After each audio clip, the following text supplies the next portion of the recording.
안녕하세요. CTS 시청자 여러분. 저는 대구공항교회를 섬기는 임대규 목사입니다.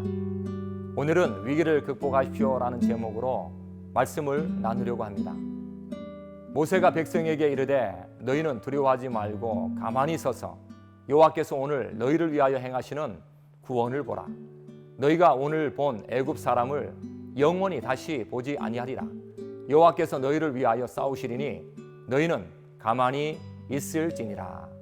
아멘. 우리는 이 땅에 살면서 수많은 위기를 당합니다. 예수님을 믿지 않는 사람도 위기를 당하고 예수님을 믿는 사람도 위기를 당합니다. 갑작스럽게 질병의 위기가 우리에게 나타날 수 있습니다. 여러분의 삶에 질병의 위기가 다가오면 여러분들은 어떻게 하십니까? 갑작스럽게 사업의 위기가 우리에게 나타날 수 있습니다. 여러분의 삶에 사업의 위기가 다가오면 여러분들은 어떻게 하십니까? 갑작스럽게 가정의 위기가 우리에게 나타날 수 있습니다. 여러분의 삶에 가정의 위기가 다가오면 여러분들은 어떻게 하십니까? 이스라엘 백성들은 홍해 앞에서 위기를 당했습니다. 앞으로도 못 가고 뒤로도 못 갈 수밖에 없었습니다. 모든 것이 꽉 막힌 상황이었습니다.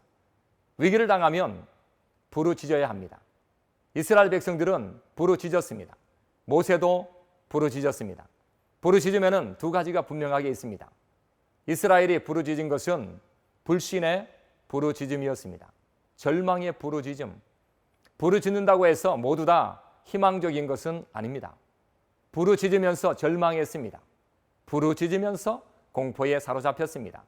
부르짖으면서 지도자를 욕했습니다. 부르짖으면서 하나님을 원망했습니다. 사람이 위기에 빠지면 절망이 있습니다. 공포도 분명히 있습니다. 두려움도 있습니다. 하나님이 이스라엘 백성들을 광야에서 훈련하신 이유가 무엇일까요? 그것은 자기 스타일을 버리라는 것입니다. 자기 스타일에 빠져 불만과 불만이 컸습니다. 애굽의 스타일, 우상을 섬겼던 스타일, 자기 만족에 있던 스타일에 사로잡혔습니다. 부르짖을 때마다 절망적이고 남을 탓하고 자기 중심적인 부르짖음에 나타나게 된 것입니다. 모세도 부르짖었습니다. 모세의 부르짖음은 어떠했을까요? 모세는 희망적인 부르짖음이었습니다.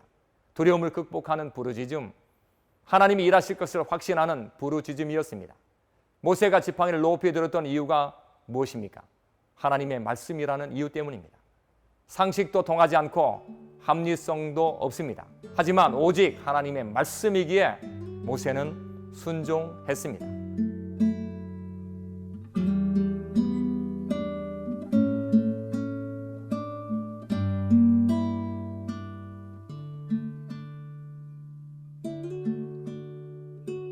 하나님께서 이스라엘 백성에게 홍해의 기적을 베풀어 주셨습니다.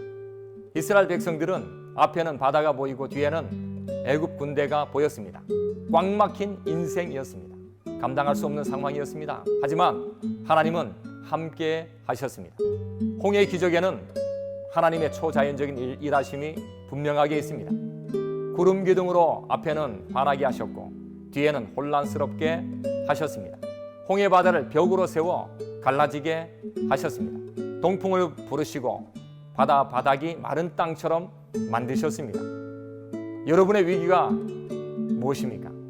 너무나 단순하지만 나의 스타일을 배제하고 하나님의 말씀이라는 이유 하나만으로 하나님의 손길을 향한 부르짖음이 있기를 원합니다. 꽉 막힌 곳에 하나님은 여러분과 여전히 함께 하십니다. 위기를 극복하고 하나님의 역사하심을 체험하는 모든 성도가 되시기를 예수님의 이름으로 간절히 소망합니다. 아멘.